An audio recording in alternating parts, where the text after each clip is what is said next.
بسم اللہ الرحمن الرحیم۔ السلام علیکم ورحمۃ اللہ وبرکاتہ۔ بسم اللہ الرحمن الرحیم۔ عزیز طلبہ، امید ہے آپ سب خیریت سے ہوں گے۔ ہماری آج کی یہ ویڈیو سابقہ ویڈیو سے ہی منسلک ہے۔ اس افادہ کی کچھ بحث پچھلی ویڈیو میں گزر چکی ہے، بقیہ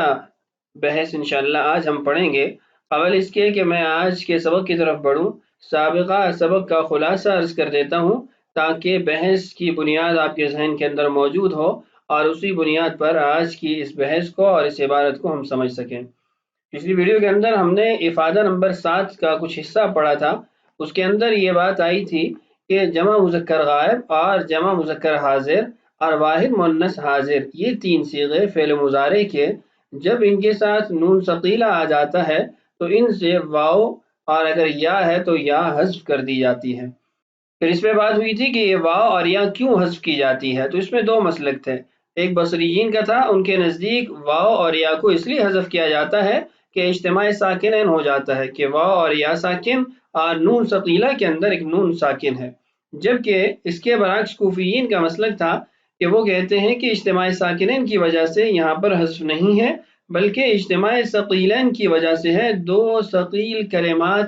دو ثقیل حروف یہاں پر جمع ہو گئے ہیں، اس لیے ہم نے واو اور یا کو حذف کیا ہے۔ چونکہ صاحب کتاب کے استاد نے کوفیین کے مذہب کو ترجیح دی ہے تو اس پر انہوں نے اجتماع ساکنین کا قاعدہ بھی ذکر کیا، دلیل بھی ذکر کی اور بصریین پر اعتراض بھی کیا۔ آج کی اس ویڈیو کے اندر ہم اسی بحث سے متعلقہ جو اعتراضات ہیں بصریین کے یا پھر ان کی دلیل ہے اس کا جواب پڑھیں گے۔ تو قبل اس کے کہ عبارت کی طرف بڑھیں، میں خلاصتاً بحث کو ذکر کر دیتا ہوں، اس کے بعد انشاءاللہ عبارت کا ترجمہ کرتے ہیں۔ سب سے پہلے بصریین پر جو اعتراض ہوا تھا کہ آپ تثنیہ کے اندر پھر اجتماع ساکنین کی وجہ سے الف کو حذف کیوں نہیں کرتے، تو انہوں نے یہ دلیل دی تھی کہ تثنیہ اور مفرد کے التباس کی وجہ سے صیغوں کا یکساں صورت کا حامل ہو جانے کی وجہ سے تثنیہ سے الف کو حذف نہیں کیا جاتا۔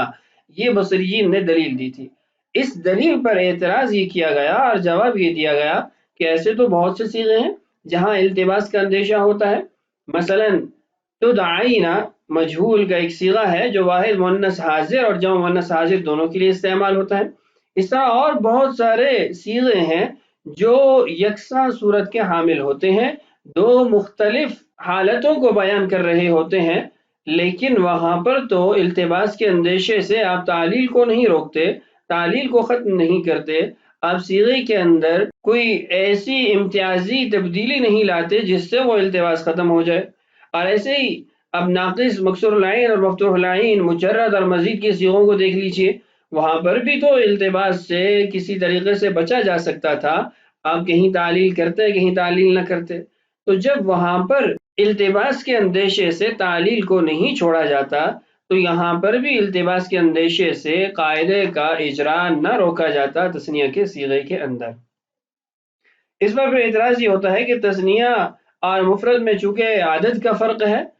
تثنیہ 2 کو بیان کرتا ہے اور واحد اور مفرد 1 کو بیان کرتے ہیں، تو اس لیے عدد کے فرق کی وجہ سے یہاں پر دونوں کے اندر امتیاز ضروری تھا۔ تو اس کا جواب بھی یہ دیا گیا کہ آپ کی یہ دلیل بھی کمزور ہے، اس لیے کہ تدعینا جو صیغہ پہلے ذکر کیا گیا ہے اس کے اندر بھی تو واحد اور جمع کا فرق ہے۔ جب واحد اور جمع کے فرق کا لحاظ نہیں رکھا گیا اور تعلیل کی گئی ہے تو واحد اور تثنیہ کے فرق کا لحاظ کیوں رکھا جاتا ہے، وہاں پر کیوں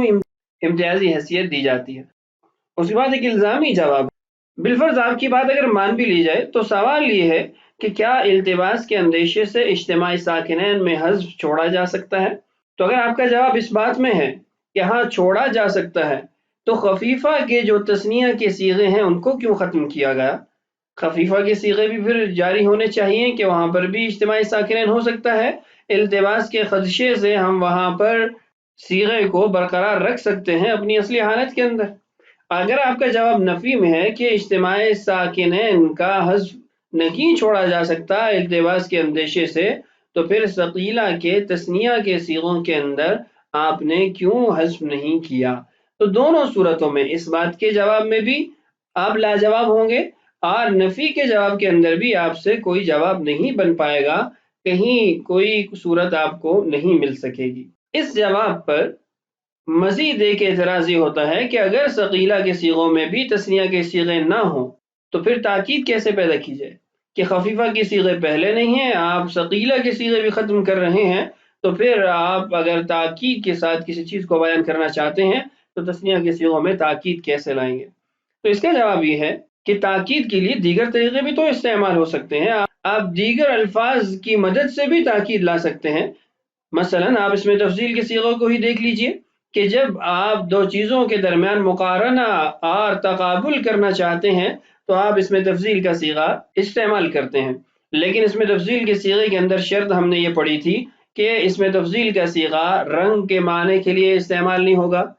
عیب کے معنی کے لیے استعمال نہیں ہوگا، غیر ثلاثی مجرد سے اس میں تفضیل کا صیغہ نہیں آئے گا۔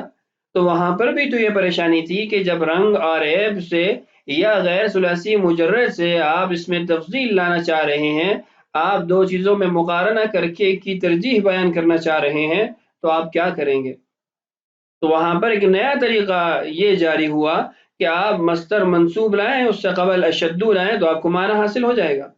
تو جیسے اس میں تفضیل کا معنی حاصل کرنے کے لیے ایک نیا طریقہ بنایا گیا، تو تثنیہ کے صیغوں کے اندر بھی تو تاکید پیدا کرنے کے لیے ایک نیا طریقہ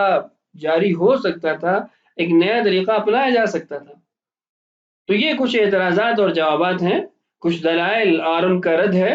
خلاصہ یہ ہے کہ صاحب کتاب کے استاد نے کوفیین کے مسلک کو درست قرار دیا ہے اور اس کو ترجیح دی ہے کہ یہاں پر حذف اجتماع ثقیلین کی وجہ سے ہے، دو ثقیل کلمات کے جمع ہونے کی وجہ سے ہے، نہ یہ کہ یہ حذف اجتماع ساکنین کی وجہ سے ہے۔ تثنیہ کا صیغہ ثقیل نہیں تھا تو حذف نہیں ہوا، اور دیگر صیغوں کے اندر حذف اس لیے کیا گیا کہ وہ پڑھنے کے اندر ثقیل تھے، ادائیگی کے اندر ثقیل تھے۔ بصریین کے مسئلے کے اوپر بے شمار اعتراضات ہوتے ہیں، پھر اس پہ ایک لمبی بحث چلتی ہے، جبکہ کوفیین کا مذہب واضح ہے، اس پر کسی قسم کی بحث یا اعتراضات نہیں ہو سکتے۔ تو یہ خلاصہ تھا آج کے سبق کا، آئیے عبارت پڑھتے ہیں اور اپنے اس افادہ کو مکمل کرتے ہیں۔ اما قول البصریین، بصریین کا کہنا ان الالف لم تحذف خوفا من لزوم التباس المثنى بالواحد، الف کو اس لیے حذف نہیں کیا گیا کہ تثنیہ اور مفرد کے صیغے میں التباس کا اندیشہ تھا۔ فکلام واہن، یہ بڑی کمزور بات ہے، لأنه لا يمكن الفرار من الالتباس، اس لیے کہ التباس سے یکساں صورت کے حامل ہونے سے جان نہیں چھوٹ سکتی، اس سے فرار ہونا ناممکن ہے۔ فکثیر من الکلمات تلتبس بأخرى بعد الاعلال، بہت سارے کلمات ایسے ہیں جو تعلیل ہونے کے بعد دوسرے صیغوں جیسے ہو جاتے ہیں، ایک جیسی صورت بن جاتی ہے۔ مثلا تدعینا، ابھی ایک صیغہ ہے واحد المؤنث الحاضری، واحد مؤنث حاضر کا صیغہ ہے، یلتبس بجمع المؤنث الحاضر بعد الاعلال، جب اس میں تعلیلات ہو جاتی ہیں تو یہ جمع مؤنث حاضر کے صیغے جیسا ہو جاتا ہے، اس کے مشابہ بن جاتا ہے۔ وهذا في جميع ابواب الناقص مکسور العین کان او مفتوحها، اور یہ ناقص کے تمام ابواب چاہے وہ مکسور العین ہو یا مفتوح العین ہو ان کے اندر ہوتا ہے، وہ مجردا کان او مزیدا فیہ، مجرد ہو یا مزید فی ہو۔ فکیف الفرار من الالتباس، تو جب صورتحال یہ ہے تو پھر اس التباس سے کیسے بھاگا جا سکتا ہے؟ ولماذا لم يصر هذا الالتباس مانعا عن الاعلال في هذه الصيغ، اور دوسرا سوال یہ ہے کہ یہاں پر یہ التباس تعلیل کے جاری ہونے کے لیے رکاوٹ کیوں نہیں بنتا؟ واما القول، اور یہ کہنا ان التثنیۃ مغایرۃ للواحد ودالۃ علی التعدد فهذا تحکم محض، یہ بات کہنا کہ تثنیہ کا صیغہ وہ واحد کے صیغے سے جدا ہے،